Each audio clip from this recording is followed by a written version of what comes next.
మనల్ని ఒకరికి ఆశీర్వాదకరంగా చేయాలి అని అనుకుంటే, దేవుని చేతిలో భయంకరమైనటువంటి, దేవుని చేతిలో ఒక మంచి యుద్ధోపకరణంగా మనం మారాలి అంటే దేవునితో ఒంటరితనం అనే అనుభవం మనకు ఉండాలి. దేవునితో మనకున్నటువంటి సొంత జ్ఞానం కాకుండా దేవునితో పెనుగులాడే అనుభవం మనకు ఉండాలి.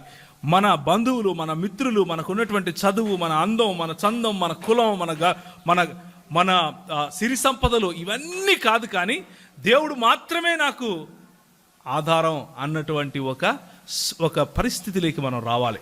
దాన్నే గెర్షోము అనుభవం అంటారు, దాన్నే ఒంటరితనం అనే అనుభవం అంటారు, లేకపోతే దేవునితో పెనుగులాట అనే అనుభవం అంటారు. యోసేపు జీవితంలో చూడండి ఇది కనిపిస్తుంది, అబ్రాహాము జీవితంలో చూడండి ఇది కనిపిస్తుంది, యోబు జీవితంలో చూడండి ఇది కనిపిస్తుంది, యాకోబు జీవితంలో చూడండి ఇది కనిపిస్తుంది. చివరికి మన ప్రభు అయినటువంటి యేసు ప్రభు వారి జీవితంలో చూడండి ఈ అనుభవం మనకు కనిపిస్తుంది. హల్లెలూయా. అయితే నా ప్రశ్న, గెర్షోము అనుభవం అన్నది మొదలైనప్పుడు ఆ గెర్షోము అనుభవాన్ని పొందకుండా, గెర్షోము అనుభవము చాలా ఎక్కువైపోయింది, ఇక నేను తట్టుకోలేను అని విడిచిపెట్టిన బ్రతుకులే ఎక్కువ కనిపిస్తాయి. గెర్షోము అనుభవాన్ని అనుభవించలేని బ్రతుకులే ఎక్కువ కనిపిస్తాయి. కొద్ది దూరం వెళ్ళగానే ఇక చాలు, నాకు అవసరం లేదు అని విడిచిపెట్టే అనుభవాలే ఎక్కువ కనిపిస్తాయి క్రైస్తవుల జీవితాల్లో. ఈరోజు మిమ్మల్ని నేను ప్రశ్నిస్తున్నాను, ఈ అనుభవంలో దేవుని చేత పెనుగులాడే, దేవునితో పెనుగులాడే, దేవుని వద్ద నుండి దేవుని చేతిలో ఒక మంచి యుద్ధోపకరణముగా మారే అనుభవాన్ని నువ్వు కలిగి ఉన్నావా లేదా అని నేను అడుగుతున్నాను.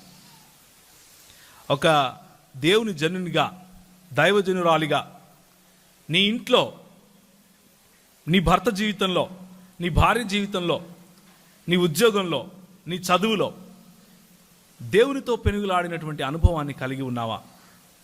దేవునితో పెనుగులాట లేకుండానే మనం ఒక్కొక్కసారి ఏమనుకుంటూ ఉంటామంటే, నేను ఆశీర్వాదింపబడాలి, నేను ఒకరికి ఆశీర్వాదకరంగా మారాలి అని అనుకుంటూ ఉంటాం.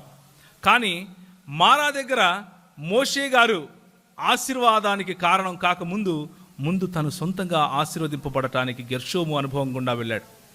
ఆ గెర్షోము అనుభవం మన జీవితాల్లో కావాలి.